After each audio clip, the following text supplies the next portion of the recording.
दोस्तों आज हम बात करने वाले हैं हमारे दूसरी मेथड की, रिजर्वायर एस्टिमेशन के दूसरे मेथड की, जिसका नाम है डिक्लाइन कर्व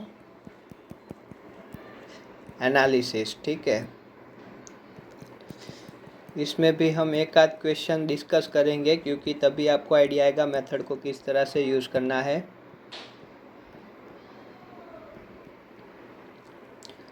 ठीक है, तो फिर अब हम आगे बढ़ते हैं। ठीक है, तो डिक्लाइन कर्व एनालिसिस से हम क्या आइडेंटिफाई करते हैं, हम क्या कर रहे हैं, रिजर्वायर का एस्टिमेशन क्या कर रहे हैं, रिजर्वायर को कैसे एस्टिमेट करते हैं वो हम देखेंगे। अब इसके नाम के पीछे इसका राज छुपा हुआ है। डिक्लाइन करेंगे, कुछ डिक्लाइन करेंगे, उससे क्या बनाएंगे, कर्व बनाएंगे और उसे क्या करेंगे, एनालिसिस करेंगे। ठीक है, तो उससे पहले हमें कुछ अजम्पशन कंसीडर करने होंगे। ठीक है, हमें कुछ अजम्पशन कंसीडर करने होंगे या फिर ये कंडीशन अप्लाई करनी होगी जब हम वो कर्व डिफाइन करते हैं। तो वो अजम्पशन जल्दी से देख लेते हैं भाई। पहला अजम्पशन है फील्ड ऑपरेशन अनइंटरप्शन। ठीक है, यानी कि जब भी हम कर्व हमारा डेवलप कर रहे हैं, ठीक है, तो उसमें कोई भी प्रकार की अड़चन नहीं आनी चाहिए। इसका गुजराती हिंदी तो ऐसा ही होता है। ठीक है, अड़चन अनइंटरप्शन, इसका मीनिंग क्या है इस केस में कि भाई हमने ये वेल ड्रिल किया है और ये हमारा रिजर्वायर है। अब इसमें हम जब भी कर्व बनाते हैं, ठीक है, हम क्या करते हैं, इसमें हम यहाँ से प्रोडक्शन लेना स्टार्ट करेंगे, कुछ क्यू प्रोडक्शन लेना स्टार्ट करेंगे। तो जैसे ही रिजर्वायर में से प्रोडक्शन स्टार्ट होगा, ठीक है, t is equal to 0 time पे अज्यूम करो q is equal to Q1 था, t is equal to T1 time पे अज्यूम करो हमने q is equal to Q2 लिया, t is equal to T3 time पे q is equal to Q3 लिया। फिर क्या करेंगे, हम एक कर्व प्रिपेयर करेंगे। क्या प्रिपेयर करेंगे, कर्व प्रिपेयर करेंगे। किसका, q वर्सेस t का। ठीक है, q वर्सेस t का। तो अब ये q वर्सेस t का कर्व मिल रहा है। तो इसमें देखो जैसे जैसे टाइम जा रहा है, ठीक है, जैसे जैसे टाइम निकल रहा है वैसे वैसे फ्लो रेट की वैल्यू क्या होती है, डिक्रीज होती है। ठीक है, क्या होती है, डिक्रीज होती है। तो जैसे जैसे टाइम चल रहा है वैसे ये इधर इस तरह से डिक्लाइन होगा, या फिर मैं बोलूँ कि इस तरह से डिक्लाइन होगा, या फिर अज्यूम कर लो स्ट्रेट लाइन से डिक्लाइन होगा। किसी भी तरह ये डिक्लाइन कर सकता है। तो हम वो डिफरेंट टाइप के जो कर्व है वो हम देखेंगे। तो हमने क्या किया, क्यू वर्सेस टी का कर्व डेवलप किया और उससे हमें क्या पता चलेगा, हम इसका रिजर्वायर का एस्टिमेशन निकालेंगे कि हम इससे टोटल कितना प्रोडक्शन ले सकते हैं। ठीक है, वो सब डेटा हम इससे निकालते हैं। तो वैसा हम इस तरह से कर्व डेवलप करते हैं। तो जब भी ये हम कर्व डेवलप करते हैं तो अजम्पशन ने क्या बोला कि ये जो प्रोसेस है वो कैसी होनी चाहिए, अनइंटरप्शन होनी चाहिए, यानी कि कोई भी इसको डिस्टर्ब ना करे। जैसे कि यहाँ पे अज्यूम कर लो थोड़े टाइम के बाद आसपार्टिन फॉर्म हो रहा है, वैसा कुछ फॉर्म होना नहीं चाहिए। कोई भी इसमें रुकावट नहीं आनी चाहिए, अनइंटरप्शन होनी चाहिए। ठीक है, दूसरी चीज़ ऑल फैक्टर कंसीडर कैसे होने चाहिए, जब भी हम ये कर्व डेवलप कर रहे हैं प्रोडक्शन लेके, ठीक है, प्रोड्यूस करके, थोड़ा बहुत प्रोड्यूस करके, जब भी हम ये कर्व अपना डेवलप कर रहे हैं डिक्लाइन कर्व वाला, ठीक है, जब भी हम ये अपना कर्व डेवलप कर रहे हैं, तो जो कर्व हम डेवलप कर रहे हैं उसमें थ्रू आउट प्रोडक्शन सारे डेटा क्या होने चाहिए, through out the production all other factor constant होने चाहिए। जैसे कि कौन से, पहले बोल रहा हूँ के, जैसे बोला एस्पार्टिन नहीं फॉर्म होना चाहिए। दूसरी बोल रहा हूँ ऑयल की विस्कोसिटी, तो ये भी जो इनिशियल कंडीशन पे है वही फाइनल कंडीशन तक अचीव होनी चाहिए, तभी हमारा एस्टिमेशन सही निकलेगा। ठीक है, इस तरह से ऑल प्रॉपर्टी कांस्टेंट होनी चाहिए। Third assumption, no drive involve, ये बहुत इंपॉर्टेंट है। ठीक है, हम इसमें क्या काउंट करते हैं, कोई भी ड्राइव इन्वॉल्व नहीं है। ठीक है, तो हमने क्या जो ड्राइव देखी है, ठीक है, हमने जो ड्राइव देखी है, water drive, gas drive, expansion drive, solution gas drive, तो इससे हमें कोई मदद नहीं मिलनी चाहिए। वैसा क्या बोल रहा है, इसका अजम्पशन बोल रहा है, ठीक है। तो हमें ड्राइव से कोई हेल्प मिलनी नहीं चाहिए, ठीक है। हम इसमें काउंट क्या करते हैं कि हमें कोई भी हेल्प नहीं मिल रही है। फोर्थ चीज़, बॉटम होल प्रेशर कांस्टेंट रखना है, ठीक है। हमें बॉटम होल प्रेशर को चेंज नहीं करना है। हमें किसको चेंज करना है, पी रिजर्वायर को चेंज करना है। और हमें क्या करना है, फ्लो रेट लेना है, ठीक है। ये देखो, ये अपना क्या है, हम यहाँ का प्रेशर क्या कर लेंगे, B bottom hole pressure constant कर लिया। हमने रिजर्वायर का प्रेशर क्या काउंट किया, इनिशियली एज्यूम करो 500 psi काउंट किया। यहाँ से फ्लो ना स्टार्ट हुआ, यहाँ से थोड़ा वॉल्यूम फ्लो हुआ, तो ये क्या हो जाएगा, सपोज करो ये बाउंड्री की बात कर रहा हूँ, पी ए क्या हो जाएगा 300 हो जाएगा। फिर से कम होगा, क्या हो जाएगा 200 हो जाएगा। तो वैसे ही यहाँ पे ये Q1 था, ठीक है। उसके बाद ही हम T इज इक्वल टू कुछ टाइम पे क्या ले रहे हैं, T इज इक्वल टू 0 पे 500 psi था, तब Q1 जितना फ्लो था, T2 इज इक्वल टू 300 पे फ्लो लिया वो Q2 जितना था, और T is equal to T3 जितना फ्लो लिया 200 पे, तब फ्लो हुआ Q3 जितना। तो क्या है, सारे फ्लो रेट सेम हो गए, नहीं। रिजर्वायर का प्रेशर कम हो रहा है तो फ्लो रेट भी कम हो गए। Q1 ज़्यादा होगा, Q2 उससे कम होगा, Q3 सबसे कम होगा। तो यहाँ पे क्या हो रहा है, रिजर्वायर के एरिया है, जो रिजर्वायर का एरिया जहाँ से फ्लो आ रहा है, रिजर्वायर का एरिया जहाँ से फ्लो आ रहा है, वहाँ पे प्रेशर कांस्टेंट रह पाता है, नहीं, कांस्टेंट थोड़ी ना रहेगा। क्यों, क्योंकि हमने बॉटम होल को कांस्टेंट किया है और हम बोल रहे हैं कि कोई भी ड्राइव इन्वॉल्व भी नहीं है, नो ड्राइव इन्वॉल्व है। तो यहाँ पे जो बाउंड्री पे या जो प्रेशर है वो क्या हो रहा है, डिक्रीज हो रहा है, किसके साथ, टाइम के साथ। तो ये कौन सी कंडीशन है, हम इसमें क्या कंसीडर करते हैं, स्यूडो स्टडी स्टेट कंसीडर करेंगे। और उसका रीज़न क्या होगा, यहाँ पे कोई भी ड्राइव इन्वॉल्व नहीं है, तो वो प्रेशर टाइम के साथ कम होने ही वाला है। भाई सिंपल सी चीज़ है, इसको आप बहुत कॉम्प्लिकेट मत बनाओ। यहाँ पे बॉटम होल प्रेशर तो हमने कांस्टेंट कर ही दिया है, तो जो पूरा फ्लो चेंज हो रहा है टाइम के साथ, वो ये रिजर्वायर की कंडीशन से जो वॉल्यूम प्रोड्यूस हुआ उससे प्रेशर कम हो रहा है, और वो रिप्लेस नहीं हो पा रहा है। कोई भी ड्राइव तो इन्वॉल्व है नहीं, तो फिर ये कंडीशन हम इसमें स्यूडो स्टडी स्टेट अचीव करके ही हमारा कर्व निकालेंगे। और तीसरी और लास्ट अजम्पशन है, हम इसमें क्या रखेंगे, ड्रेनेज एरिया क्या रखेंगे, कांस्टेंट रखेंगे। ड्रेनेज एरिया हमारा क्या हो जाएगा, कांस्टेंट हो जाएगा। सिंपल लैंग्वेज में बात बोलूँ तो ये जो हम ये एच लेते थे और हम बोल रहे थे कि ऐसे फ्लो आ रहा है, ठीक है। इसको अगर टॉप से देखा जाए, ऐसे टॉप से, तो ये हमारा ऑयल का रिजर्वायर है, ठीक है, और ये हमारा वेल है। तो क्या आ रहा है, हर जगह से फ्लो इस तरह आ रहा होता है, ठीक है, इस तरह से फ्लो आता होता है। और ऐसे ही क्या हो रहा है, ये हमने क्या बोला था, ये हमारी एच है, ठीक है, इसको ऐसे काउंट करो।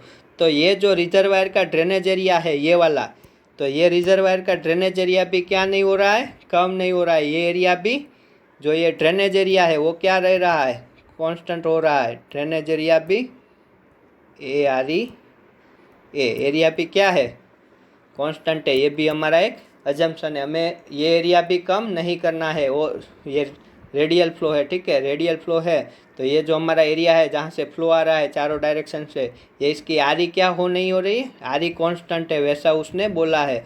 हम जब भी ये निकाले तब आरी को भी क्या लेना है, कांस्टेंट लेना है। तो ये 3 अजम्पशन बहुत इंपॉर्टेंट है, बाकी सब तो कॉमन सी चीज़ें हैं कि भाई ये सब चीज़ें तो कांस्टेंट होनी चाहिए, वरना तो हमारा फ्लो इससे इफेक्टेड हो जाएगा, ना कि हम।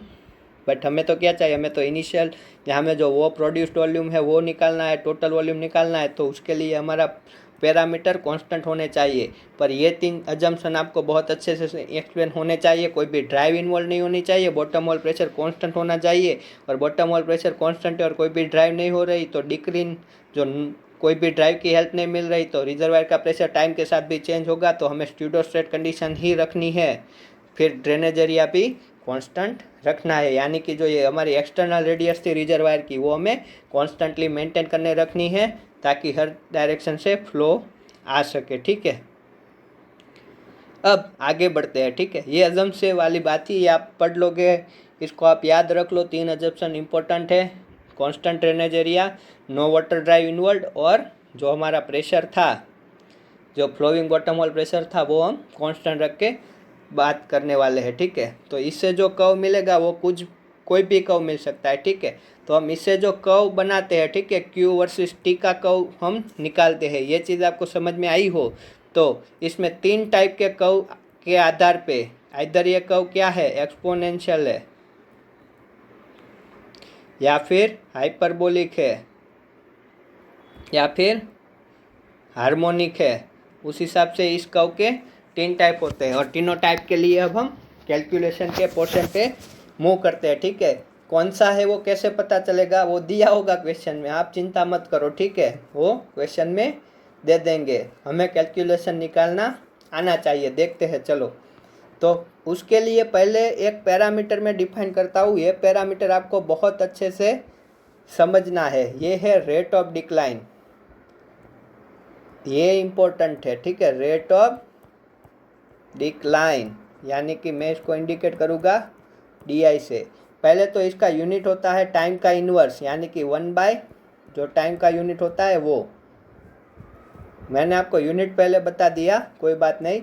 रेट ऑफ डिक्लाइन है, ठीक है। इसको हम कैसे मैथमेटिकली हम इसको रिप्रेजेंट करेंगे, DI is equal to minus dQ/dt divided by initial QI।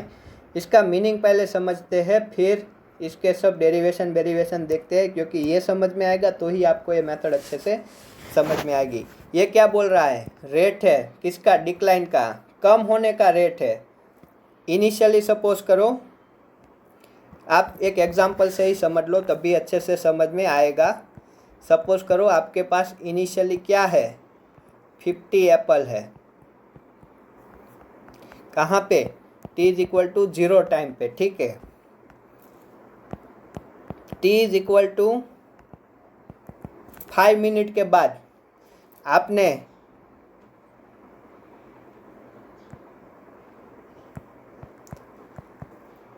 क्या किया, 30 एप्पल आप खा चुके हैं। तो अब आपके पास बचे कितने, आपके पास ओनली एंड ओनली 20 एप्पल है। तो ये क्या ये मैंने क्या लिखा है, 5 ऑन दी 5th मिनट।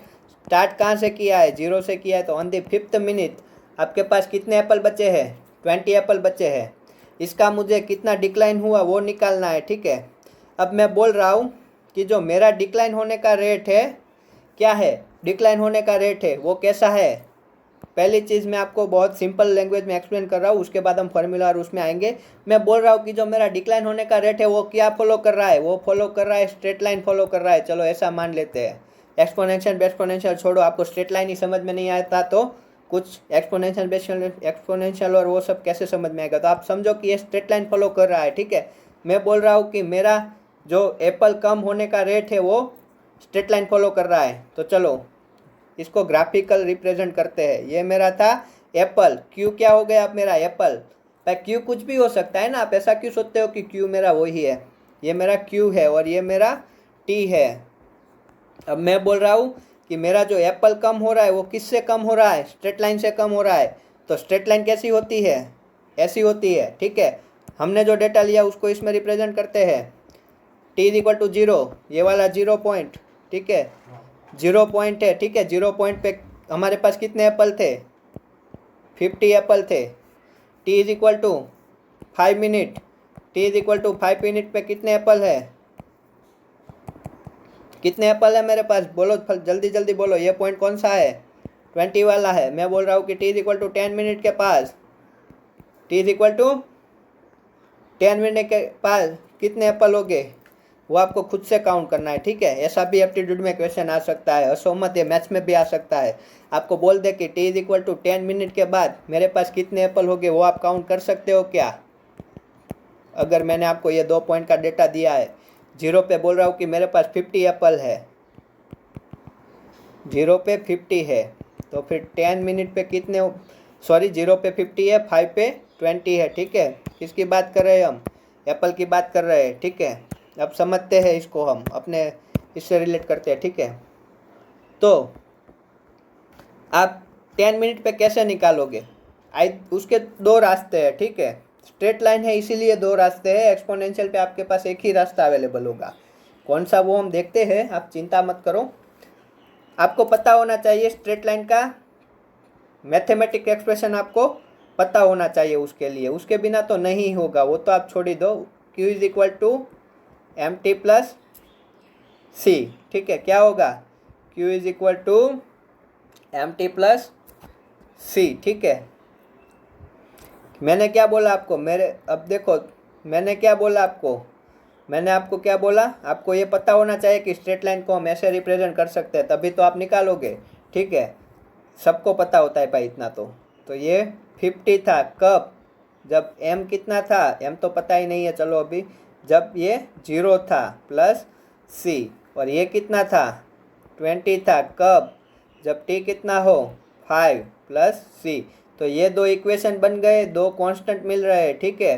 तो आप क्या करोगे, c इज इक्वल टू कितना मिल रहा है 50, फर्स्ट इक्वेशन से डायरेक्टली c मिल गया, चलो नसीब अच्छे थे। उसको अगर सेकंड में रख दूं तो m क्या मिलेगा, m मिलेगा 20 माइनस 50 डिवाइडेड बाय 5, यानी कि 30/5 माइनस 6 मिलेगा, ठीक है। तो हम किसी भी टाइम पे अगर Q फाइंड करना चाहे, ये क्या है, नंबर ऑफ दी एप्पल, अगर हम Q फाइंड करना चाहे तो वो क्या हो जाएगा, -6 एट एनी टाइम प्लस 50, होगा कि नहीं होगा, कैसे होगा वो भी आपको पता है, सब कुछ आपको पता है, क्योंकि एक स्ट्रेट लाइन का इक्वेशन है। आप किसी भी टाइम पे आप एप्पल निकाल सकते हो। आप बोलो t इज इक्वल टू 0 पे क्या Q 50 मिल रहा है, t is equal to 5 minute पे क्या आपको Q मिल रहा है, जितना चाहिए था उतना, यस 20 मिल ही रहा है। आप देख लो 5 पुट करो, मिल रहा है। ये नेगेटिव क्यों आया, डिक्लाइन है इसीलिए नेगेटिव आता है, ठीक है, ये डिक्लाइन है इसीलिए नेगेटिव आता है, ठीक है। तो आपको इसमें पता चला, आप क्या किसी भी टाइम पे, कोई भी टाइम पे, given time t any given हो, वहाँ पे आप क्या कर सकते हो, इस फॉर्मूले की हेल्प से क्या निकाल सकते हो, कितने एप्पल है मेरे पास वो निकाल सकते हो। अब समझते हैं कि डिक्लाइन, रेट ऑफ डिक्लाइन क्या है, ठीक है। रेट ऑफ डिक्लाइन क्या है कि इनिशियल जो इनिशियल प्रेजेंट था उसके हिसाब से कितना एप्पल कम हुआ गिवन टाइम में।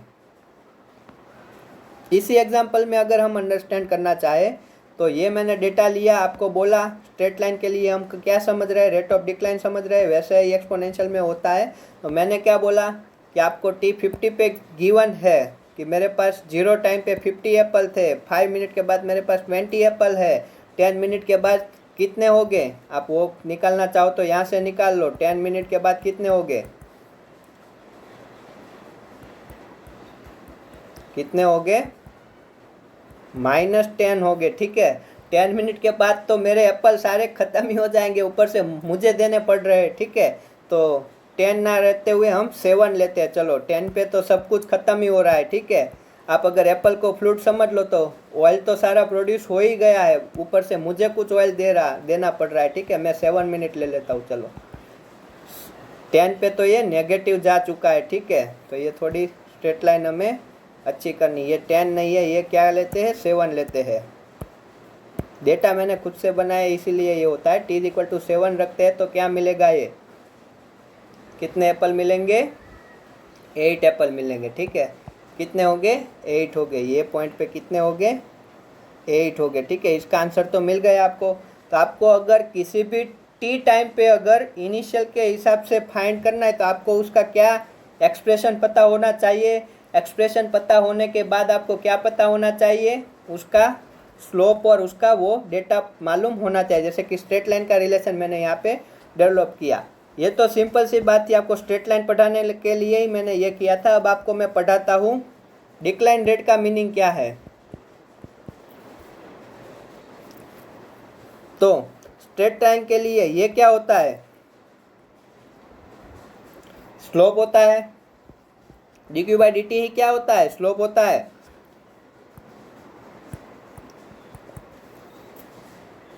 क्या मिल रहा है, कुछ ऐसा मिल रहा है, आगे नेगेटिव साइन है तो वो तो नेगेटिव क्यों है, क्योंकि हमारा स्लोप भी तो नेगेटिव है, तो नेगेटिव नेगेटिव पॉजिटिव हो जाएगा। या फिर आप समझ लो मैंने क्या बोला,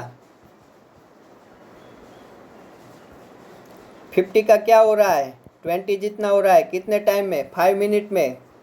तो डी क्यू क्या, हमारे केस में डी क्यू यानी कि नंबर ऑफ एप्पल जो कम हुए वो क्या थे, 50 माइनस 20 कितने टाइम पे, 5 मिनट पे, divided by Q I, initial क्या था 50।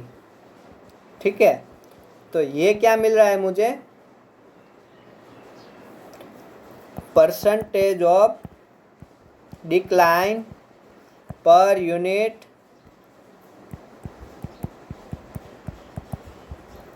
टाइम। क्या मिल रहा है, percentage of decline per unit time मुझे मिल रहा है। ठीक है, ये डी आई का एक्चुअल मीनिंग इतना हुआ। देखो स्ट्रेट लाइन में निकालते हैं, 35 डिवाइडेड बाई 50 पर मिनट। इसका मीनिंग क्या हुआ, 1 मिनट पे मेरे पास से इतना पोर्शन ऑफ दी एप्पल क्या हो रहा है, कम हो रहा है। ठीक है, क्या हो रहा है, कम हो रहा है। ठीक है, और आप दूसरी चीज़ देखो, यहाँ पे डी आई की वैल्यू में आप देखो, डी आई की वैल्यू क्या मिल रही है, कांस्टेंट मिल रही है। स्ट्रेट लाइन के केस में क्या मिल रही है, कांस्टेंट मिल रही है। यानी कि मैं इसका मीनिंग ये भी कर सकता हूँ कि हर 1 मिनट पे 6.50 जितना डिक्लाइन हो रहा है। मैं बोलूँ 5 मिनट पे कितना डिक्लाइन होगा, 5 मिनट पे डिक्लाइन कितना होगा, तो 6/50 इंटू क्या कर लेंगे, 6/50 इंटू 5 कर लेंगे। ठीक है, क्यों, क्योंकि ये रेट क्या है, कांस्टेंट है कि नहीं भाई, रेट क्या है, कांस्टेंट है। पर मिनट पे कितना डिक्लाइन हो रहा है, 6 इतना ही हो रहा है ना, देख लो 30/5 5 6/50 पर मिनट पे ये इतना डिक्लाइन हो रहा है। यानी कि पर मिनट 1 मिनट अगर चली गई तो मेरे पास से कितना एप्पल कम हो रहा है, 6/50 जितना कम हो रहा है। और मैं अगर 5 मिनट की बात करूँ, अब ये कांस्टेंट मिल रहा है हमें। देखो पर मिनट पे ये जो डिक्लाइन है वो क्या मिल रहा है हमें, कांस्टेंट मिल रहा है। यानी कि हर 1 मिनट पे मेरे पास से इतना एप्पल कम हो रहा है। जब मैं स्ट्रेट लाइन रिलेशनशिप ले रहा हूँ तब 5 मिनट का देखना चाहूँ तो 6/50 इंटू 5 कर लूँगा। D I is equal to कितना देखना चाहूँ, 10 मिनट देखना चाहूँ, 10 मिनट पे कितना डिक्लाइन हो रहा है, 6/50 इंटू 10, इतना क्या हो रहा है, डिक्लाइन हो रहा है। ठीक है, तो यही डी आई का एक्चुअल मीनिंग होता है। ठीक है, 10th मिनट पे कितना डिक्लाइन हो रहा है वो मुझे मिल जाएगा, ये 5th मिनट पे कितना डिक्लाइन हो रहा है वो मुझे मिल जाएगा। ठीक है, इसमें कोई आपको कंफ्यूजन नहीं होना चाहिए। ठीक है,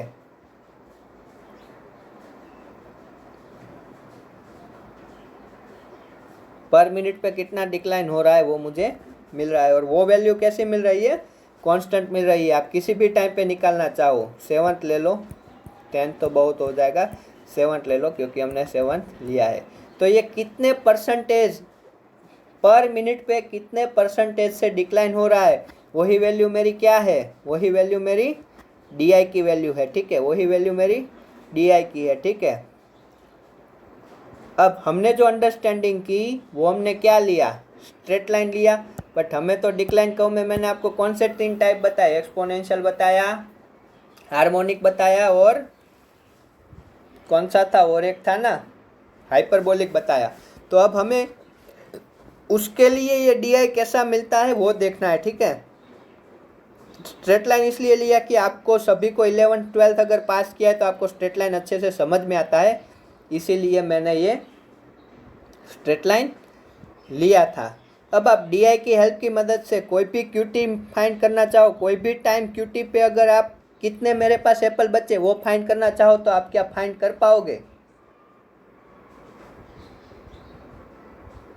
ठीक है ना, कोई भी टाइम क्यू टी पे अगर आप कितने मेरे पास एप्पल बचे होंगे, टोटल एप्पल कितने बचे होंगे वो फाइंड करना चाहो तो आप फाइंड कर पाओगे। चलो समझते हैं। मैं बोल रहा हूँ कि 5 मिनट के बाद, कितने मिनट के बाद, 5 मिनट। तो अब आप निकालना चाहो कि, चलो आपने डी आई निकाल दिया। ठीक है, आपने क्या निकाल दिया, डी आई निकाल दिया। अब मैं बात करूँ कि आप डी आई से क्या निकालना चाहते हो। आप डी आई से निकालना चाहते हो कि भाई टी टाइम पे कितने एप्पल बचे होंगे। तो वो निकाल सकते हो। यस, आप ऑब्वियसली निकाल सकते हो। कैसे? देखो मैं निकालता हूँ। t is equal to 5 minute के बाद अगर मेरा डी आई कॉन्स्टेंट है, ठीक है, डी आई तो कॉन्स्टेंट ही है, वो तो ना किसी का भी फंक्शन नहीं है। तो मैंने क्या बोला, 6/50 पर मिनट क्या हो रहा है, हमारा डिडक्शन हो रहा है। ठीक है, क्या हो रहा है, डिडक्शन हो रहा है। ठीक है, तो क्या होगा, t is equal to 5 time पे कितना QT बचेगा वो मुझे निकालना है। तो क्या मैं डी आई की हेल्प से कैसे निकालूंगा? तो आप सोचो, पहले खुद से एक बार ट्राई करो, होता है तो ठीक है, वरना फिर वीडियो फिर से स्टार्ट करके देखो। तो QT मुझे अगर निकालना है कि भाई हर एक मिनट पे इनिशियल के हिसाब से हर एक मिनट पे कितना ड्रॉप हो रहा है, 6/50 जितना पर मिनट पे कितना ड्रॉप हो रहा है, कितना डिडक्शन मिल रहा है, 6/50 जितना। With respect to D I क्या लिया है, विथ रिस्पेक्ट टू इनिशियली तो हमने लिया है भाई। तो मुझे किसी भी टाइम पे चाहिए, ठीक है, तो मैं उसे क्या करूँगा,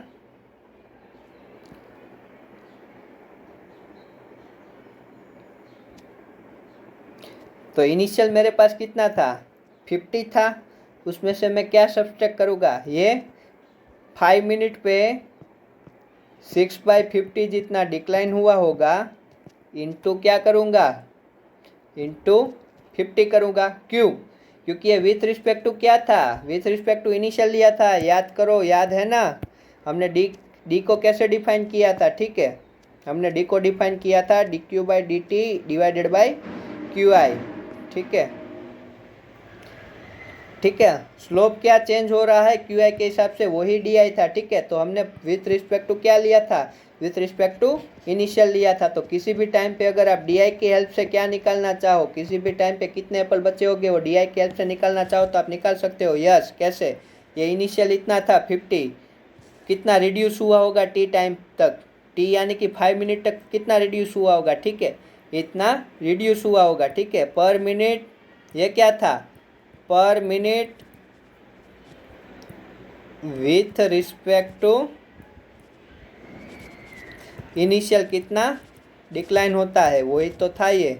ठीक है, विथ रिस्पेक्ट टू इनिशियल था, तो ये एक परसेंटेज था, किसके रिस्पेक्ट में, 50 के रिस्पेक्ट में। तो मुझे अब वैल्यू चाहिए तो इंटू 50 करना ही होगा। ठीक है, तो ऐसे आप DI की हेल्प से भी क्या करोगे, ये इसका आंसर आ जाएगा 20।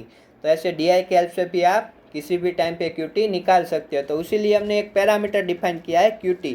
तो ये मैंने एग्जांपल क्यों लिया, आपको ये इतना क्यों करवाया, ये हमारे गेट पॉइंट ऑफ व्यू से तो उतना इम्पोर्टेंट नहीं है, पर मैंने आपको DI का एक्चुअल मीनिंग आपको बताया कि अगर DI कांस्टेंट है, ठीक है, कब यूज़ कर सकते हैं, अगर DI की वैल्यू कांस्टेंट निकल के आ रही है, क्या निकल के आ रही है, DI की वैल्यू क्या निकल के आ रही है, स्ट्रेट लाइन के केस में भी क्या होती है, DI की वैल्यू कांस्टेंट ही होती है। एक्सपोनेंशियल में भी वैसा ही सेम केस होता है, कांस्टेंट वैल्यू ही निकल के आती है, बट उसमें और इसमें बहुत सारा फर्क होता है। ठीक है, स्ट्रेट लाइन तो हम सिंपली, स्ट्रेट लाइन आप पढ़ के आए हो, इसलिए मैंने यहाँ पे स्ट्रेट लाइन से आपको एक्सप्लेन किया कि भाई डी निकाल के स्ट्रेट लाइन की हेल्प से आप कैसे किसी भी टाइम पे कितने एप्पल बचे वो निकाल सकते हो। तो अभी हम किसकी बात करेंगे, हम ऑयल और गैस की बात कर रहे हैं। तो हमारा एप्पल क्या हो जाएगा, एप्पल हो जाएगा हमारा ऑयल। ठीक है, तो अब बात करते हैं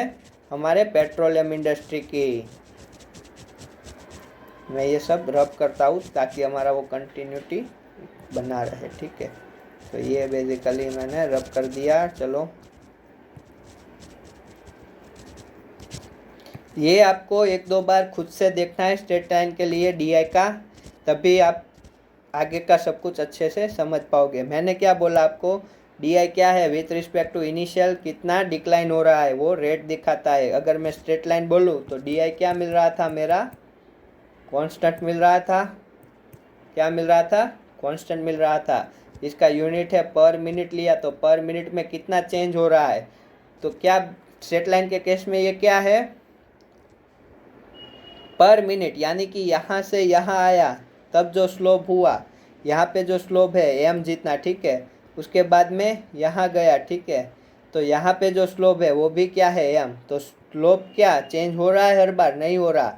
what does mean that, Q अगर टी के साथ कांस्टेंट है, क्यू टी के साथ जो चेंज है, क्यू का टी के साथ चेंज कांस्टेंट है, क्यू टी के साथ कांस्टेंट नहीं है। क्यू तो देखो, क्यू तो हमारा टी के साथ क्या हो रहा है, चेंज हो ही रहा है, बट ये जो चेंज हो रहा है उसका चेंज, यानी कि क्यू जो चेंज हो रहा है, D P by D T क्या, D Q by D T क्या है, कांस्टेंट है। ठीक है, कांस्टेंट हो तो हम डी आई कैसे निकालते हैं, यहाँ पे स्ट्रेट लाइन के केस में क्या हो जाएगा, एम डिवाइडेड बाय क्यू आई।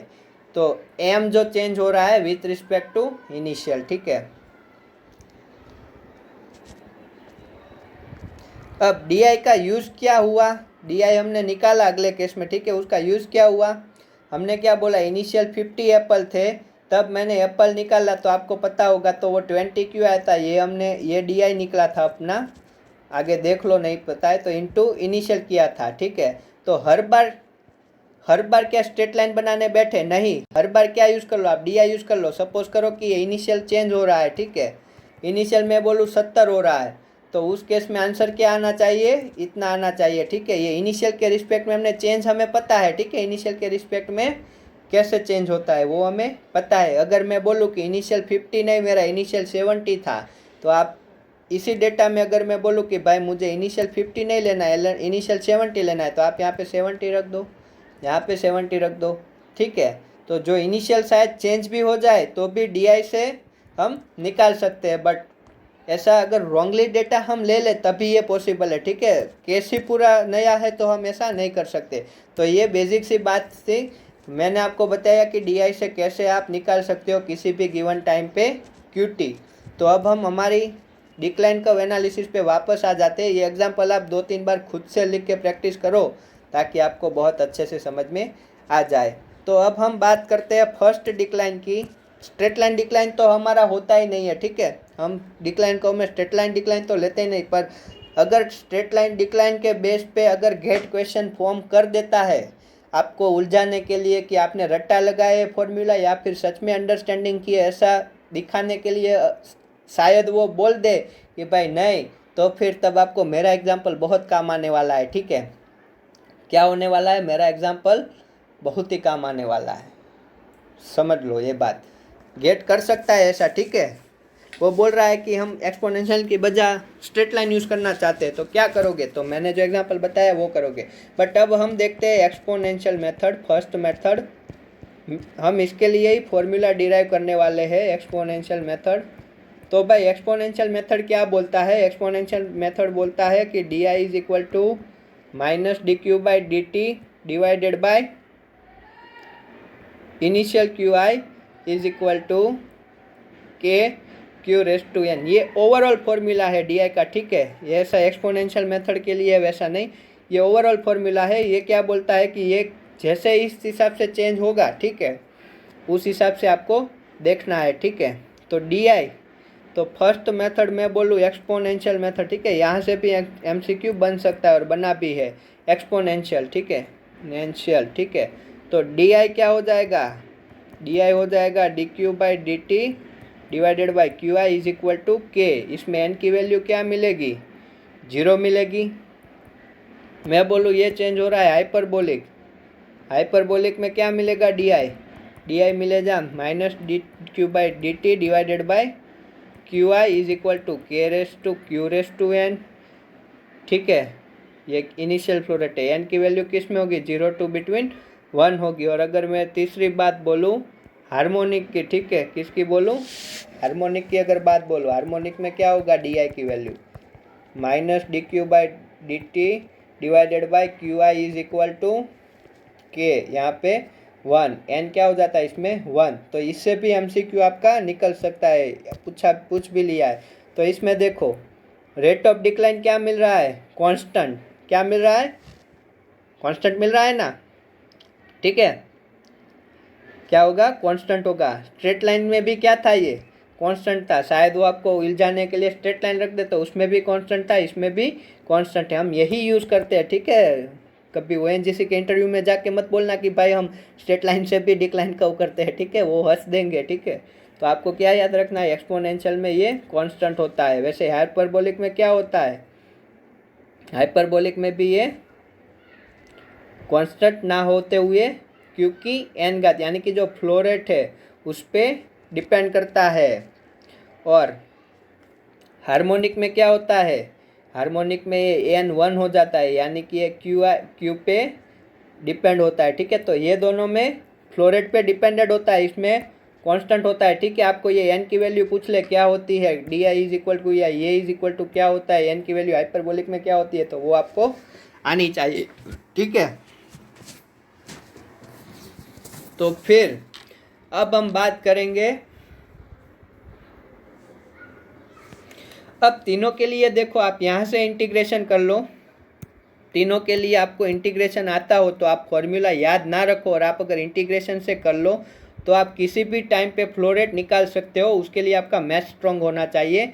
अगर आपका मैथ स्ट्रॉन्ग नहीं है तो आप मेरे तरह ही फॉर्मूला याद करो। ठीक है, मैं क्या बोलता हूँ, मैं बोलता हूँ ये हमने क्या लिया, D with respect to initial बात की, बट ये मैं अगर किसी भी टाइम पे लिखना चाहूँ, ठीक है, मैं किसी भी टाइम पे ये लिखना चाहूँ तो लिख सकता हूँ क्या, हाँ, तो ये क्यू हो जाएगा। ठीक है, डी आई हट के क्यू हो जाएगा।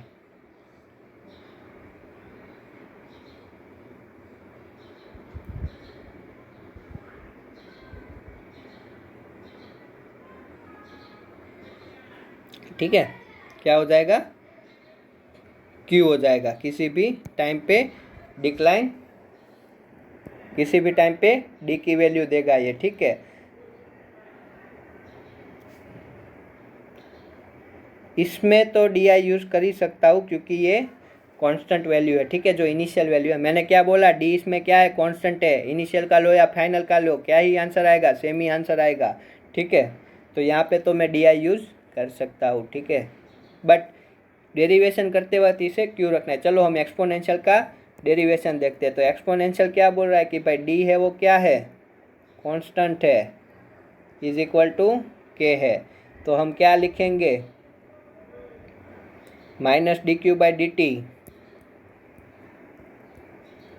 Divided by Q is equal to K. ठीक है, minus D Q by D T is equal to K into Q.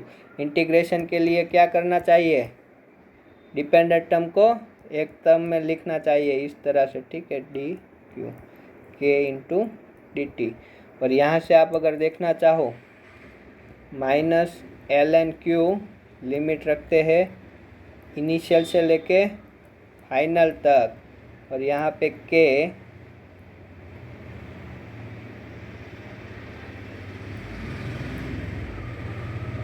Sorry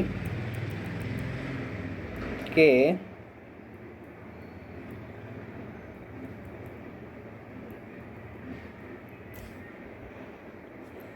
ठीक है, ये टी जीरो से लेके टी तक या टी वन से लेके टी टू तक कुछ भी हो सकता है। ठीक है, तो यहाँ पे मिलेगा L N Q T minus L N Q I is equal to K del T लिख देता हूँ। और इससे क्यू टी का फॉर्मूला क्या बन के आएगा, Q T is equal to Q I E raise to minus K del T. But K ही हमारा क्या था, इसे ही हम क्या बोलते हैं भाई, डी बोलते हैं। ठीक है, इनिशियल का हो या फाइनल का हो। तो क्यू टी क्या हो जाएगा, Q T is equal to Q initial E raise to minus D delta T. तो मैंने आपको बोला था, आप किसकी हेल्प से, आप डी की हेल्प से क्यू टी निकाल सकते हो, निकाल सकते हो किसी भी टाइम पे। ठीक है, अगर मैं बात करूँ, अगर मैं ऐसा फॉर्मूला स्ट्रेट लाइन के टर्म पे लिखना चाहूँ तो क्या लिख सकता था उस टाइम पे, किसी भी टाइम पे निकालना चाहूँ तो क्या लिख सकता था, Q initial minus Q initial D I into T. ठीक है, अगर स्ट्रेट लाइन होता तो Q T is equal to क्या मिलता, Q I one minus D I T. अगर स्ट्रेट लाइन होता तो क्यू टी कुछ ऐसा मिलता। ये मैंने आपको अच्छे से एग्जांपल लेके समझाया है, क्यू डी आई का मीनिंग एक्सप्लेन करने के लिए। ठीक है, ये क्यू आई डी, आप यहाँ पे देखो, आप सिंपली सोचो, D I straight line D I, ठीक है, तो डी आई टी जितना क्या होगा, इतना परसेंटेज डिक्लाइन होगा। ठीक है, इतना नहीं डिक्लाइन होगा, इतना परसेंटेज डिक्लाइन होगा, डिक्लाइन होगा। और टी टाइम पे चाहिए तो इनिशियली क्या है 100%, ये 1 है, ये फ्रैक्शन में लिखो तो यहाँ पे 1 इसीलिए है कि ये परसेंटेज में नहीं फ्रैक्शन में लिखा है, ठीक है। तो ये जो परसेंटेज डिक्लाइन है वो 1 में से बात कर दो, किसके रिस्पेक्ट में लिया था, इनिशियल के रिस्पेक्ट में लिया था, याद रखो, ठीक है, इनिशियल के रिस्पेक्ट में लिया था। तो वहाँ पे जैसे डी आई डिफाइन था और हमें किसी भी टाइम पे क्यू टी निकालना हो तो सिंपल सा स्ट्रेट लाइन से आपको इजीली डी आई का एक्चुअल मीनिंग समझ में आया, इसीलिए मैंने ये आपको करवाया, ठीक है। कि भाई मैं बोलूँ मेरे पास 100 टमाटोज़ है, ठीक है, 100 टमाटोज़ है, उसमें से मेरे टमाटोज हो रहे 50, ठीक है।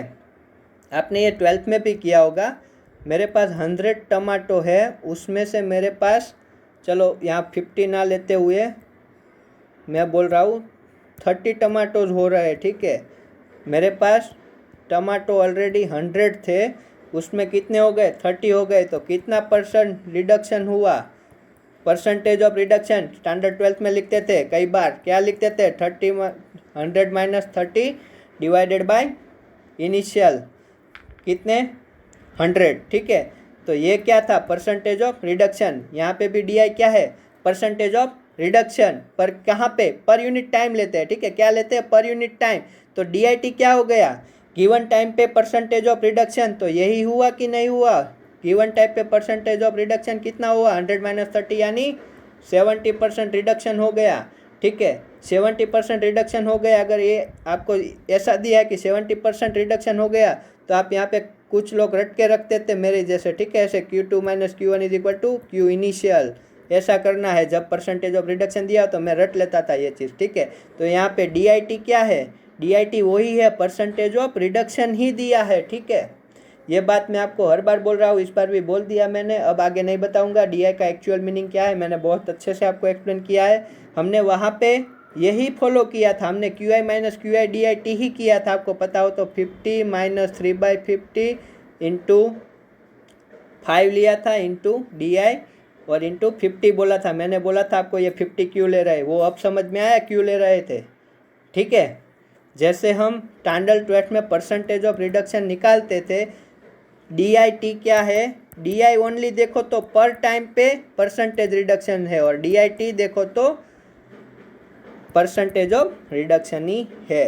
तो ये सब स्ट्रेट लाइन फॉलो करते थे, ठीक है, वहाँ पे कोई नहीं बताता था कि भाई ऐसा करो, ऐसा क्यों कर सकते हैं, क्योंकि ये स्ट्रेट लाइन फॉलो करता है इसलिए हम करते हैं। बट अब तो आप बड़े हो चुके हो, आपको पता चल गया ऐसा क्यों करते हैं, ठीक है। ये स्ट्रेट लाइन फॉलो हो रहा है उसमें रिडक्शन का, टमाटो जो कम हो रहे हैं वो स्ट्रेट लाइन रिडक्शन से हो रहा है। बट अब हमारे केस में तो क्या है भाई, हमें तो एक्सपोनेंशियल का देखना है ना, तो ये डी आई टी क्या है परसेंटेज ऑफ रिडक्शन ही होता है, ठीक है। डी आई टी क्या होता है परसेंटेज ऑफ रिडक्शन ही होता है। जैसे हम स्ट्रेट लाइन में अंडरस्टूड किया, वैसे एक्सपोनेंशियल के लिए आपको डी आई की हेल्प से किसी भी टाइम पे अगर फ्लो रेट निकालना हो तो आप इजीली निकाल सकते हो, ठीक है। बट ये जो क्यू टी की वैल्यू मिली वो मुझे क्या दे रहा है, देखो ये क्यू टी की वैल्यू अब आप अंडरस्टैंड कर लो एक बार, आपको क्यू टी की वैल्यू दे रहा है, वो क्या दे रहा है, ये अज्यूम कर लो ये ऐसे एक्सपोनेंशियली डिक्लाइन हुआ, तो यहाँ पे क्या था Q1 था, यहाँ पे क्या हो गया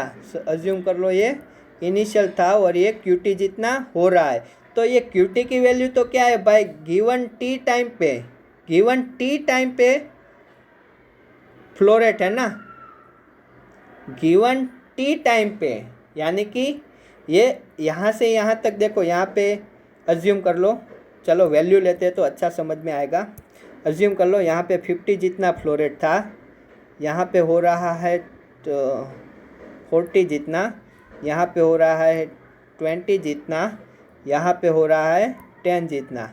तो उसका मीनिंग क्या है, इनिशियली फ्लो रेट कितना है 50 है, लास्ट फ्लो रेट कितना है 10 है, उसके बीच में देखो हम कुछ ना कुछ क्या कर रहे हैं, प्रोड्यूस भी तो कर रहे हैं ना, हम क्या कर रहे हैं प्रोड्यूस भी कर रहे हैं। तो टोटल कितना हमने प्रोड्यूस किया वो कैसे निकालेंगे, टोटल हमने कितना प्रोड्यूस किया वो कैसे निकालेंगे। ये तो टीथ टाइम पे क्या मिल रहा है, टीथ टाइम पे हमें फ्लो रेट मिल रहा है, बट हमें क्या निकालना है, हमें निकालना है कि टोटल क्यूमुलेटिव कितना प्रोड्यूस हो रहा है, और क्यूमुलेटिव कितना प्रोड्यूस हो रहा है वो कैसे, ठीक है, हमें गिवन टीच टाइम पे फ्लो रेट मिल रहा था, बट मुझे क्या चाहिए, मुझे टोटल क्यू कितना प्रोड्यूस हुआ वो चाहिए।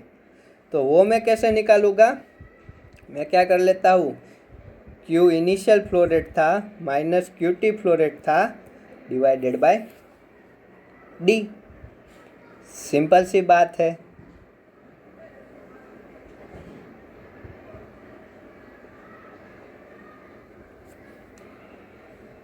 क्या किया मैंने, देखो ये तो फॉर्मूले की बात हो गई, आप इसको अब अंडरस्टैंड कैसे करेंगे वो देखो कि भाई ये जो मेरा एक्सपोनेंशियली डिक्लाइन हुआ, ये इनिशियली अज्यूम करो क्यू आई जितना फ्लो रेट है और यहाँ पे क्यू टी जितना फ्लो रेट है, तो मुझे इसका टोटल निकालना है। ठीक है, टोटल कितना प्रोड्यूस हुआ, टोटल वॉल्यूम कितना प्रोड्यूस हुआ, वॉल्यूम का मतलब होता है क्यू टी। ठीक है, अब आप एक चीज़ समझो, ये निकाला वो क्या है, वॉल्यूम है। कैसे पता चलेगा, ये होगा बैरल पर डे में और ये होगा 1/डे में, तो ये 1/डे 1/डे 1/डे, इसमें भी 1/डे कट जाएगा, तो ये वॉल्यूम की बात कर रहा हूँ। ठीक है, वॉल्यूम कैसे निकालोगे, अब अज्यूम करो ये इस तरह से कांस्टेंट लाइन होती, ठीक है, और ये क्यू होता और ये टी होता। ठीक है, तो क्या करते,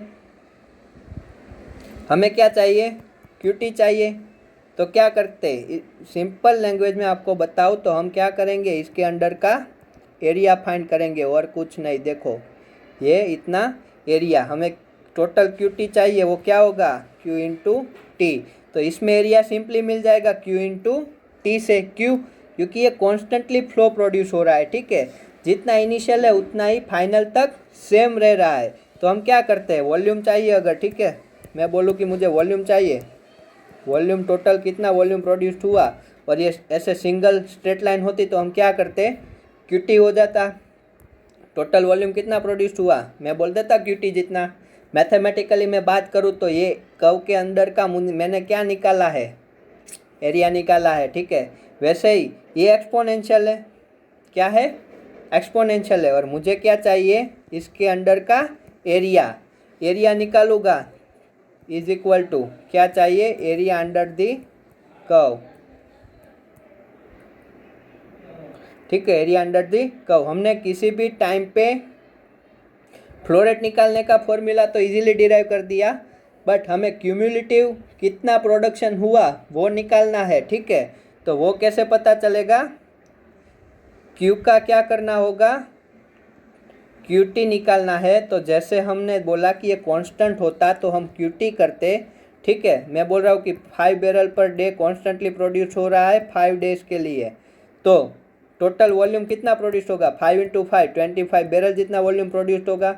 बट अब हमारे केस में क्या हो रहा है, ये जो डिक्लाइन हो रहा है वो एक्सपोनेंशियल है। ठीक है, तो हमें क्या करना होगा, हम ये जो हमने किया उसमें अल्टीमेटली हम क्या करते हैं, मैंने बोला कि भाई ये हम एरिया अंडर कर्व निकालते हैं जब भी हमें चाहिए होता है। ठीक है, तो इसमें क्यूमुलेटिव क्या होगा, ये एरिया अंडर कर्व होगा, ये एरिया अंडर कर्व ही हमें क्या देगा, क्यूमुलेटिव अमाउंट देगा जो हमने प्रोड्यूस की in term of the volume.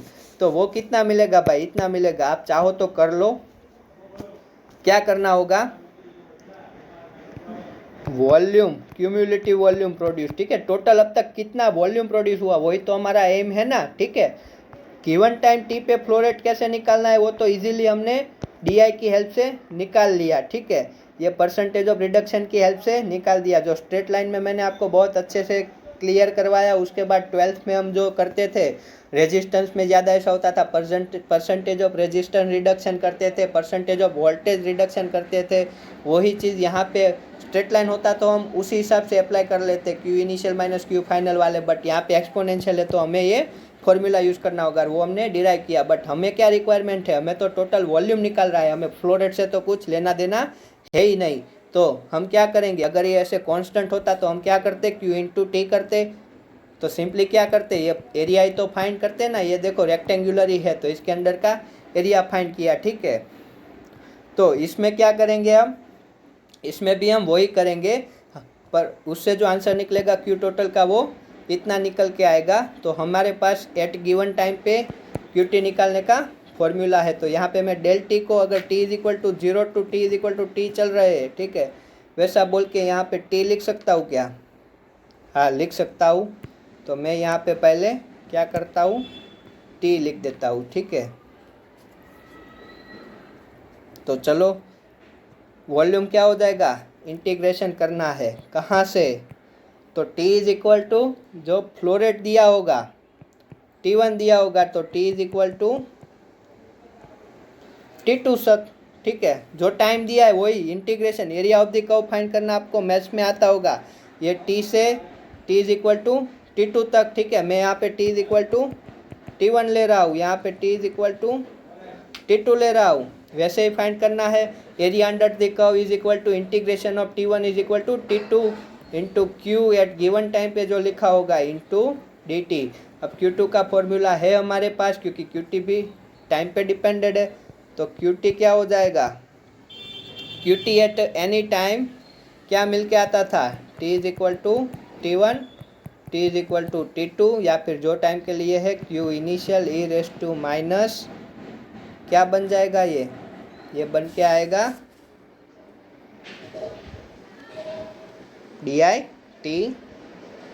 dt, ठीक है।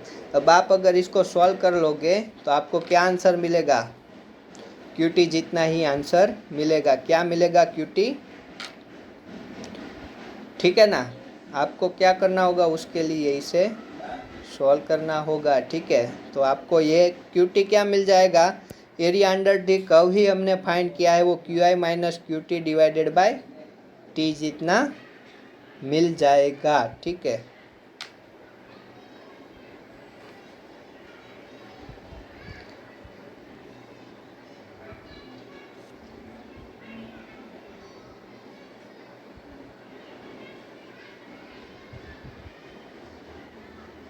ठीक है, आपको ये इंटीग्रेशन से एरिया अंडर कर्व से मिल जाएगा, ठीक है।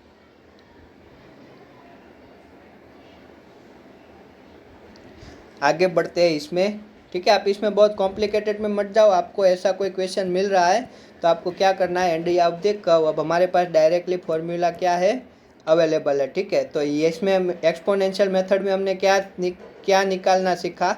अब देखो इसमें से इम्पोर्टेंट कितना है, ये एक्सपोनेंशियल के लिए हमने डेरिवेशन किया, बट वो ऑल टाइम रिक्वायरमेंट नहीं है। आप देखो आपको कितना याद रखना है अगर ये आ रहा है, ठीक है। तो आपको इसमें 3 फॉर्मूले याद रखने हैं। आपको मैं एक टेबल बना के दे रहा हूँ, ठीक है। तो आप यहाँ पे टाइप ऑफ कर्व देखो, यहाँ पे n की वैल्यू दे रहा हूँ, ठीक है। यहाँ पे d की वैल्यू के बारे में डिस्कस करेंगे। यहाँ पे एट गिवन टाइम पे QT निकालने का फॉर्मूला होगा, और यहाँ पे क्यूम्युलेटिव वॉल्यूम निकालने का, क्यूम्युलेटिव कितना वॉल्यूम हमने प्रोड्यूस किया वो हम निकालेंगे, ठीक है। तो फर्स्ट टाइप देखा है एक्सपोनेंशियल, उसमें n लेना है 0, d की वैल्यू क्या हो जाएगी, कांस्टेंट हो जाएगी। एट एनी टाइम QT निकालना है तो क्या यूज़ करोगे, QT is equal to QE e raise to minus DIT। ये इनिशियल Q है क्योंकि भाई हर जगह सेम रह रहा है, और कैपिटल QT क्या निकल जाएगा, QI minus QT divided by DI आएगा, डिवाइडेड बाय DI।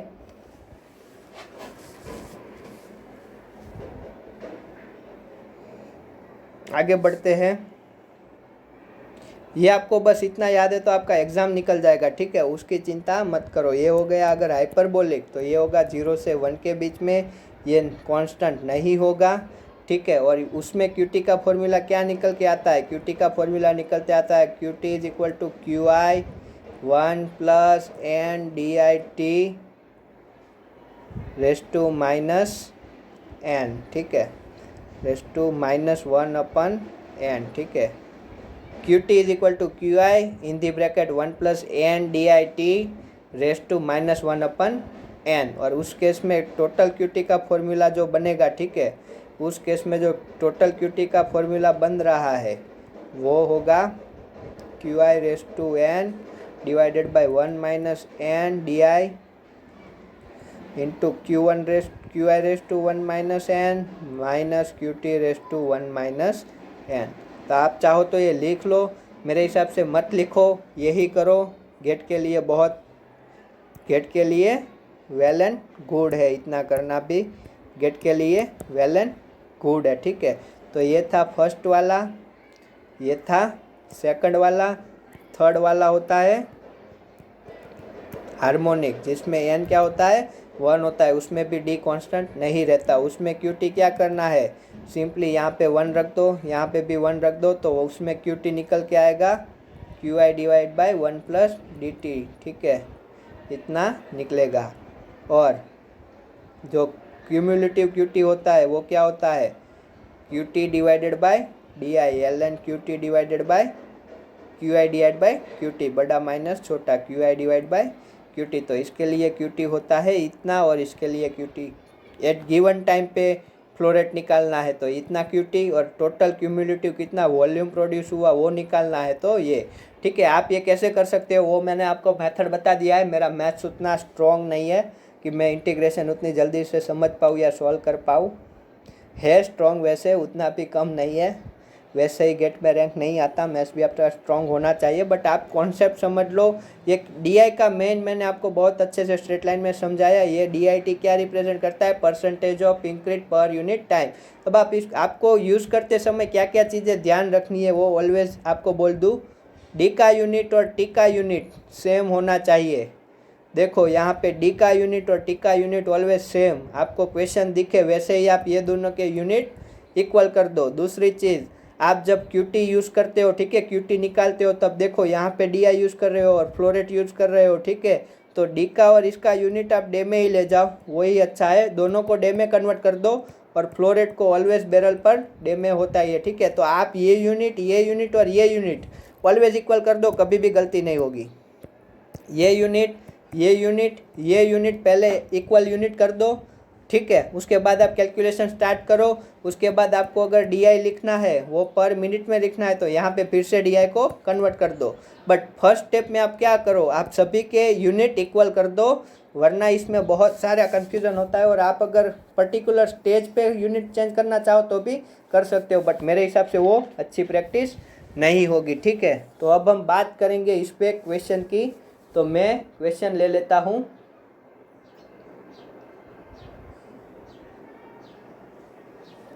और हम क्वेश्चन देखते हैं, ठीक है।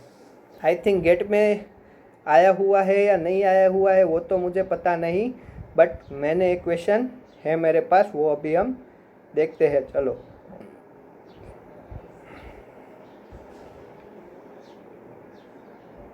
आपको पहले खुद से निकालना है, नहीं हो रहा है फिर ही सॉल्यूशन देखना है, ठीक है।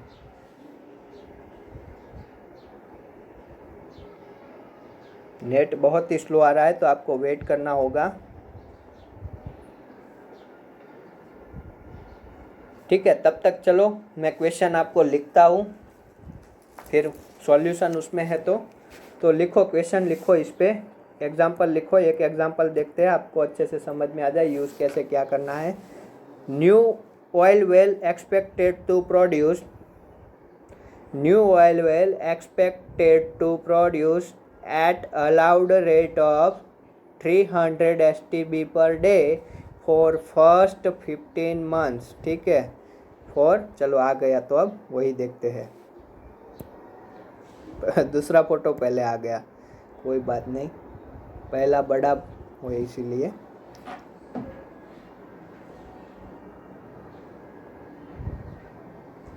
तब तक आप लिखो, new oil well expected to produce at allowed rate of 300 STB per day for first 15 months and then exponentially decline 8% per hour, ठीक है। Being reservoir engineer, calculate total production during first year and total production of both year and total production after 1 year। 3 निकालो, ठीक है। तो चलो देखते हैं होता क्या है वो देखते हैं। चलो, तो ये रहा मेरा क्वेश्चन। जो आपको स्क्रीन पे अभी दिखाई देगा। ठीक है, तो ये रहा, ये वाला क्वेश्चन है। मैंने यहाँ पे ग्राफ आपको ड्रॉ करके दे दिया है। ठीक है, आप ये ट्राई करो, तब तक मैं रुकता हूँ।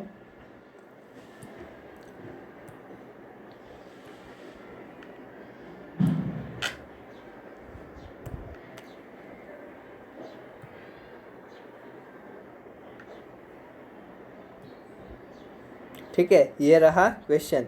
क्या बोला है? New oil well expected to produce at allowed rate of 300 STB per day for first 15 months. देखो, मैंने इसमें कभी भी क्वेश्चन आए तब पहला अप्रोच आपका होना चाहिए कि आप फिगर ड्रॉ करो, जैसे मैंने यहाँ पे ड्रॉ की है। ठीक है, तो first 15 year T is equal to 0 से लेके टी इज इक्वल टू 15 तक। ठीक है, क्या बोल रहा है? टी इज इक्वल टू 0 से लेके टी इज इक्वल टू 15 तक। ठीक है, क्या बोल रहा है देखते हैं, चलो यहाँ पे ही क्या बोल रहा है। टी इज इक्वल टू 0 से लेके टी इज इक्वल टू 15 तक क्या है, इसमें कॉन्स्टेंटली प्रोड्यूस हो रहा है, ये कॉन्स्टेंटली प्रोड्यूस हो रहा है। ठीक है, उसके बाद एक्सपोनेंशियली डिक्लाइन हो रहा है। तो इसमें देखो DI पर मंथ दिया है और आपको बोल भी दिया है एक्सपोनेंशियली डिक्लाइन हो रहा है। यहाँ पे आपको ये भी बोल सकता है कि कॉन्स्टेंटली प्रोड्यूस हो रहा है, क्या कॉन्स्टेंटली प्रोड्यूस हो रहा है। ठीक है, तो भी आपको कंसीडर करना है कॉन्स्टेंटली प्रोड्यूस हो रहा है। ठीक है,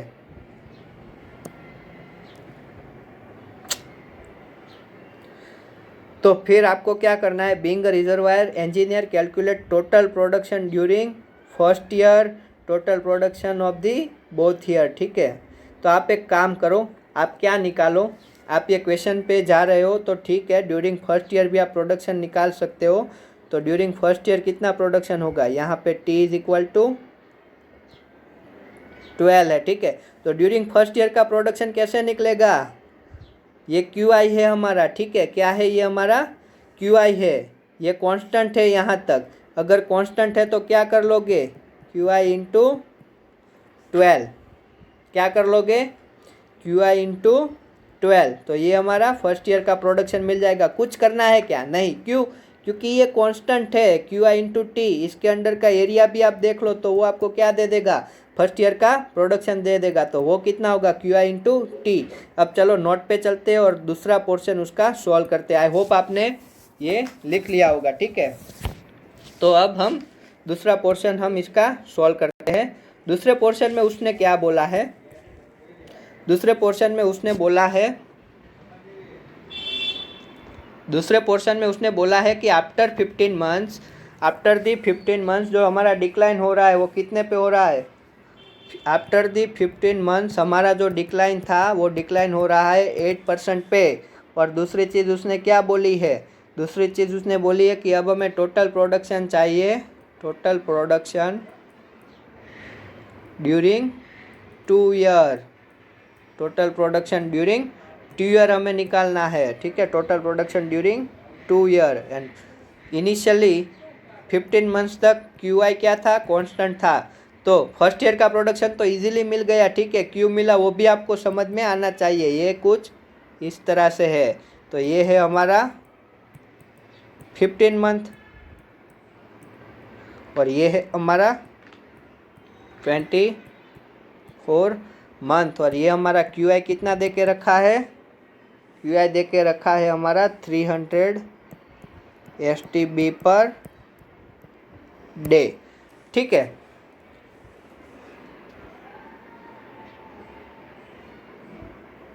ठीक है ना। तो अब उसने क्या बोला है कि total production of the both year, यानी कि यहाँ तक क्या प्रोडक्शन हुआ होगा। सिंपल लैंग्वेज में बोलूँ तो हमें फर्स्ट 15 मंथ का प्रोडक्शन निकालना होगा।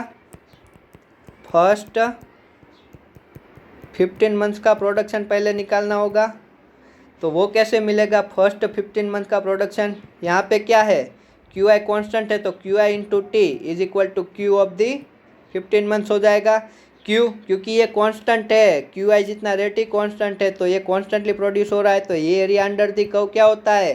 टोटल क्यूमुलेटिव प्रोडक्शन होता है। तो 15 मंथ्स का प्रोडक्शन क्या हो जाएगा? 15 इंटू 300। सिंपल सी बात है भाई। क्यू आई इंटू टी क्यों लिखते हैं, क्योंकि वो कांस्टेंट होता है, तभी तो हम क्यू आई इंटू टी करते हैं। आफ्टर 5 मंथ्स कितना होगा, तो हमें ये क्या दिया है, अब देखो 15 मंथ्स यानी कितने डेज होते हैं, 15 मंथ्स, एक मंथ्स के एवरेज डेज में ले रहा हूँ 30, ठीक है। तो 15 मंथ्स यानी इतने डेज होते हैं, आपको पहले ही बोला था, इसको सारे एक यूनिट में कन्वर्ट कर लो, ठीक है। तो 15 इंटू डेज कितना होगा, एक मंथ का 30 है, तो 15 मंथ का 15 इंटू 30, ये हो गया डेज, और यहाँ पे मिल जाएगा अपना 300। तो ये मिल गया हमें area under of the curve मिल गया, ठीक है। क्या होगा, कितना होगा ये आप देख लो, ये दिया है आंसर 2700 STB। अब क्या करेंगे, अब दूसरी चीज़, अब देखो यहाँ पे कितना फ्लो रेट है, 300 STB फ्लो रेट है, ठीक है। और यहाँ पे कितना फ्लो रेट है वो पता नहीं है, पर ये हमें पता है कि ये कौन सा है, एक्सपोनेंशियल डिप्लीशिएशन है, तो डिक्लाइन है, तो हमें क्या पता चल जाएगा, हमें क्यू एट 24 मंथ निकालना है, तो क्या यूज़ करेंगे, Q I E raise to minus D I T. But इसमें जाने से पहले मैंने आपको एक बात बोली थी, डी आई क्या है 0.08 पर मंथ है, ठीक है, क्या है पर मंथ है, और टी क्या है, टी है, टी देखो टी क्या लेना है, अब हम इतने सेक्शन की बात कर रहे हैं, 24 इंटू 24 माइनस 15 यानी कि 24 माइनस 15, ये कितना मंथ्स हुआ, ये मंथ्स होता है 9 मंथ्स, ठीक है, 9 मंथ्स हुआ, ठीक है। तो अब देखो ये मैंने क्या बोला था, सबको एक यूनिट में रख लो, पर यहाँ पे डी आई इंटू टी देखो, डी आई पर मंथ में है, टी मंथ्स में है, तो मंथ्स मंथ कट जाएगा तो चल जाएगा, ठीक है, तो नहीं चेंज कर रहा हूँ, ठीक है। तो ये क्यू एट 24th मंथ क्या मिलेगा, क्यू इनिशियल कितना है 15 मंथ का कितना है वो लेना है, कांस्टेंट है तो 300 बैरल पर डे, तो ये भी क्या मिलेगा, बैरल पर डे में या जो भी यूनिट है एसटीबी पर डे में मिल जाएगा, ठीक है। तो ई रेस टू माइनस डी कितना है 0.08 और टी कितना है 24 माइनस 15 यानी कि 9, यानी कि क्यू 24 मंथ्स क्या हो जाएगा,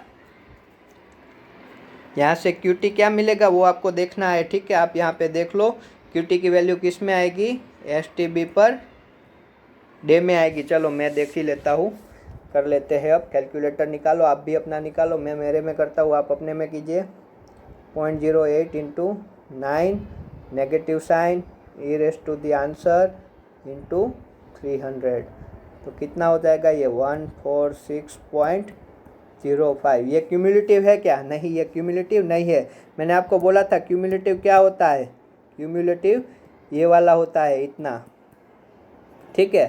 तो क्यूमुलेटिव निकालना है तो क्यू टोटल क्या हो जाएगा, Q initial minus Q final divided by D I. अब यहाँ पे देखो ये किस में है, बैरल या S T B per day में है, ठीक है, और ये किस में है, पर मंथ में है, पर मंथ में है, तो ये चलेगा नहीं चलेगा, तो हम डी आई किस में रखेंगे, पर मंथ में रखेंगे। तो चलो ये क्यू आई है हमारा 300 माइनस ये निकल के आया 146 और डी आई क्या था हमारा 0.08। अब ये मंथ्स कहाँ है, बॉटम में है, तो मंथ्स को किस में कन्वर्ट करेंगे, डेज में, तो क्या होगा, एक मंथ यानी 30 डेज, ठीक है, ये पर मंथ था, ठीक है, ये पर मंथ था। अब इसको आप क्या लिख सकते हो,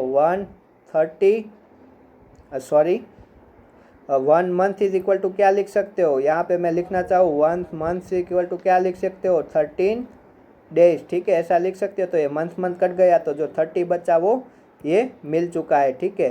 तो आगे बढ़ते हैं इसी में, तो ये हो जाएगा 300 माइनस 146 डिवाइडेड बाय 0.08, और इसका जो आंसर आएगा वो मिलेगा total cumulative production 15 to 24 month में।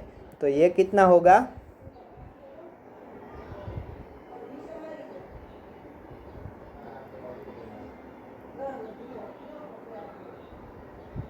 ये हो जाएगा 369.6 जितना, ठीक है।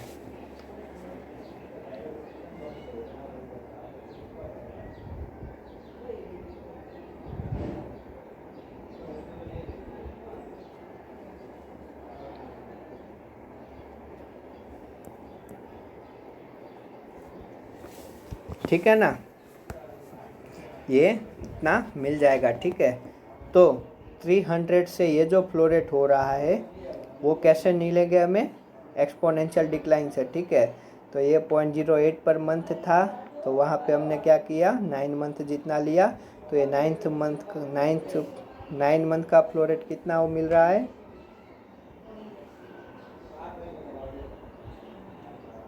ठीक है ना। तो ये मिल रहा है हमें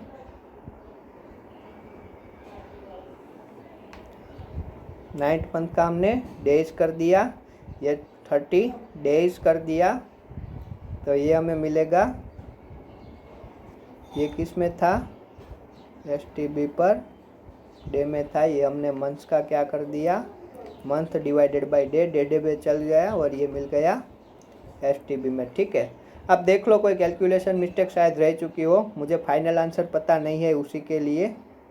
ठीक है, तो ये हो जाएगा STB पर डे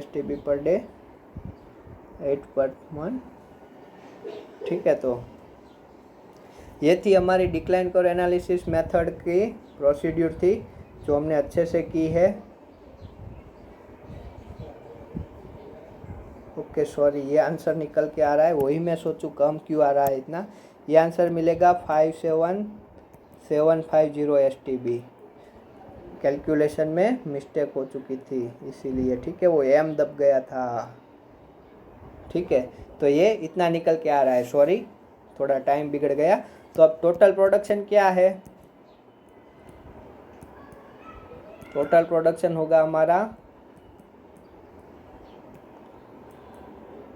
प्लस आगे वाला। ठीक है, तो ये हमारा निकल जाएगा फाइनल आंसर। ठीक है, STB जितना। तो ये था डिक्लाइन कर्व का एग्जाम्पल।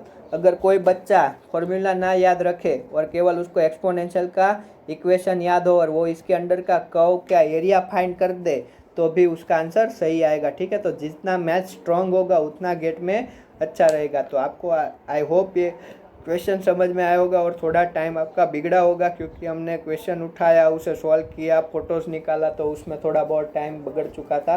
ठीक है, बट आपको ऐसे ही सॉल्व करना है। अब वो यहाँ पे एक्सपोनेंशियल ना बोल के कोई दूसरा बोले तो आपको क्या करेंगे, आप सिंपली इसमें चेंज कर दोगे। ठीक है, उसके फॉर्मूला भी आपको पता है तभी तो फॉर्मूला याद रखे, वरना हर चीज़ ग्राफ से हो जाती तो क्या बात थी भाई। ठीक है, तो ये कांस्टेंट स्ट्रेट लाइन थी, यहाँ पे कोई डिक्लाइन नहीं हो रहा था, तो इसका क्यूमुलेटिव कैसे निकालते हैं वो आपको पता होना चाहिए कि एरिया अंडर कर्व QT निकालना है तो एरिया अंडर कर्व करना होता है। वैसे ही इसके अंदर एरिया अंडर कर्व करना होता है, पर उसका डेरिवेशन लंबा हो इसीलिए हमने डायरेक्टली फॉर्मूला याद रखे हुए हैं, ये Q वाला और ये Q वाला। ठीक है, हमें डेरिवेशन ना करना पड़े हर बार, क्योंकि आप ग्राफ से ही सॉल्व करते हो तो आपको हर बार वही डेरिवेशन रिपीट करना होता है। तो ये थी हमारी डिक्लाइन कर्व एनालिसिस मेथड। इस पर आपको अगर क्वेश्चन चाहिए तो आप क्वेश्चन कर सकते हो सॉल्व। दांडेकर सॉरी अभी 5th एडिशन शायद जो है हमारा कार्य के मत का, उसमें ये चैप्टर दिया हुआ है। आपको इस पे ऐसे ही क्वेश्चन मिलेंगे। ठीक है, आपको इसमें ऐसे भी बोल सकते हैं, देखो आपको एक्सपोनेंशियली डिक्लाइन दे के रखेंगे। ठीक है, आपको क्या बोल देंगे, ये Q इनिशियल बोल देंगे, ये Q इकोनॉमिक लिमिट वाला यानी कि फाइनल, इसके बाद हम प्रोडक्शन नहीं ले पाएंगे वो बोल देंगे, बीच वाला कोई Q बोल देंगे, फिर ये D की वैल्यू दे देंगे, ये सब के टाइम जो रिक्वायरमेंट है वो दे देंगे। फिर आपको पूछेंगे कि ये रिजर्व कितना है, इतना वॉल्यूम क्या है, तो आप निकाल पाओगे क्या, कुछ करना नहीं है। आपको क्या करना है, इतना अगर क्यूमुलेटिव निकालना है तो उसका मीनिंग क्या होता है, आपको इतना एरिया अंडर दी कर्व निकालना है। तो उसके लिए क्या करोगे, cumulative produce dual is equal to QT minus Q economic divide by D, तो हर जगह सेम ही है, ये कर दोगे। QT ना दे, अगर QT की वैल्यू नहीं दे रहे तो आप वो इनिशियल वाले से निकाल लो। कैसे निकालो, इनिशियल वाले से निकाल लो। ठीक है, आपको क्या बोल रहे हैं, ये कितना होगा। ठीक है, हमने अभी तक यहाँ तक हम पहुँच चुके हैं। ठीक है, ये इनिशियल, मैं आपको क्वेश्चन अच्छे से बोल दूँ, ये इनिशियल QI है, फिर हमने QT तक हम पहुँच चुके हैं। ठीक है, QT तक हम पहुँच चुके हैं, यानी कि ये जो एरिया है, ठीक है, इतना हमने प्रोड्यूस ले लिया है। इकोनॉमिक लिमिट इसकी आपको दे देंगे कुछ तो ये इतना अभी प्रोडक्शन लेना बाकी है, तो ये अमाउंट क्या होगी, ठीक है, ये जो ये अमाउंट है ये वाली अमाउंट क्या होगी, ठीक है। तो आपको उसमें क्या क्या डेटा देंगे, क्यू आई देंगे, क्यू इकोनॉमिक देंगे और डी आई देंगे, ये 3 चीज़ ही देंगे तो भी आप ये वॉल्यूम निकाल लोगे। कैसे, तो आपको क्यू इनिशियल दिया है, ठीक है, क्यू इनिशियल दिया है तो फिर आप क्या करोगे, पहले उससे क्यू टी निकाल लो। डी आई नहीं दिया है तो ऐसे भी लिख सकते हो, economic limit is equal to, ये टाइम क्या होगा, ये टाइम सारे दे देंगे, ठीक है, इज इक्वल टू T1, ये T is equal to T2, ये आपको प्रोवाइड किया जाएगा, ठीक है। तो आपको 4 चीज़ें अगर दी हुई है आप समझ लो, आपको क्यू आई दिया है, क्यू इकोनॉमिक वाला दिया है, T is equal to T economic दे के रखा है, ये क्यू टी कहाँ तक हो रहा है, ठीक है, ये क्यू टी कहाँ तक हो रहा है वो टाइम दे के रखा है। तो इतना डेटा दिया है तो आप कुछ भी निकाल सकते हो, देखो इतना निकालना है, ठीक है, इतना इतना। तो आप क्या करो, क्यू पहले उसका क्यू लिखो, तो उसमें क्यू टी अननोन है, तो क्यू टी के लिए क्या लिखो, क्यू आई इंटू ये वाला फॉर्मूला लिखो, तो उसमें क्या अननोन है, डी आई अननोन है। अगर डी आई अननोन है तो इकोनॉमिक वाला फॉर्मूला लिखो, तो उसमें तो डी आई मिल ही जाएगा। आपको ये कहाँ मिलेगा, तारिक अहमद के चैप्टर नंबर डिक्लाइन कर्व वाले में ऐसे एग्जाम्पल मिल जाएंगे, तो आप वहाँ से सॉल्व कर लोगे क्या, ऑब्वियसली कर लोगे। आपको कोई दिक्कत आ रही है तो आप खुद से सोचो, ठीक है। और कभी भी ग्राफिकल मेथड से सॉल्व करना मत ट्राई करना, ये मेरी पर्सनल एडवाइस है। गेट में कंफ्यूज हो जाओगे, वो क्वेश्चन ही ऐसे फ्रेम करेंगे, फॉर्मूला याद रखो, इसके एक्सपोनेंशियल के ही याद रखो, वो याद रखने की रिक्वायरमेंट नहीं है। तो ये था, हमने एक एग्जाम्पल भी किया इसमें, ठीक है, ये वाला एग्जाम्पल डेटा के साथ किया, और ये ऐसे क्वेश्चन फॉर्म हो सकते हैं वो मैंने आपको बता दिया, ठीक है। ये क्वेश्चन पक्का आपको तारिक अहमद में मिलेगा, ठीक है, अब तारिक अहमद देख लो एक बार, तो उसमें से क्वेश्चन लगा लो, कुछ करना नहीं है, अपन को बस ग्राफ ड्रॉ करना है। पहली चीज़ क्या करनी है, ग्राफ ड्रॉ करना है, गलती ना हो इसीलिए डी आई और टी की वैल्यू इक्वल यूनिट में, और क्यू मोस्टली ये बैरल पर डे में होता है, तो आप एक काम करो, ये पर डे में ले आओ और ये डे में रखो, ठीक है, तो इजीली सॉल्व हो जाएगा। तीसरी चीज़, ग्राफ से देखो क्या कुछ निकालना है। अगर वो बोल दे कि यहाँ का क्यूटी है और इतना ही फ्लो रेट इतना ही वॉल्यूम प्रोड्यूस हुआ वो निकालना है, तो आपको क्या चाहिए, ये क्यू आई चाहिए, ये क्यूटी चाहिए और इसका डी आई चाहिए, ठीक है। और अगर डी आई डायरेक्टली ना दे तो ये क्यू आई दे देगा और यहाँ पे कुछ डेटा दे देगा, ये वाला क्यू कोई दूसरा क्यू दे देगा, क्योंकि डी आई किसी भी एंगल से किसी भी 2 पॉइंट से निकालो कॉन्स्टेंट मिल रहा है और टाइम तो सबके देगा ही। तो ऐसे वो कोई भी क्वेश्चन फॉर्म करे, आपको इस ग्राफ पे आपको आना चाहिए, आइडेंटिफाई करना आना चाहिए। तो ठीक है दोस्तों, ये था हमारा डिक्लाइन कर्व एनालिसिस, हमने अच्छे से किया। वो स्ट्रेट लाइन वाला आपके अंडरस्टैंडिंग के लिए था, डी आई क्या होता है और डी आई का यूज़ हमने स्टैंडर्ड 12th में भी किया था, वही है डी आई, कुछ नया नहीं है। तो मिलते हैं दोस्तों, अब इसके बाद लास्ट टॉपिक बचा है मटेरियल बैलेंस, तो वो भी आप अच्छे से देख लोगे, ठीक है। तब तक के लिए जय जिनेंद्र।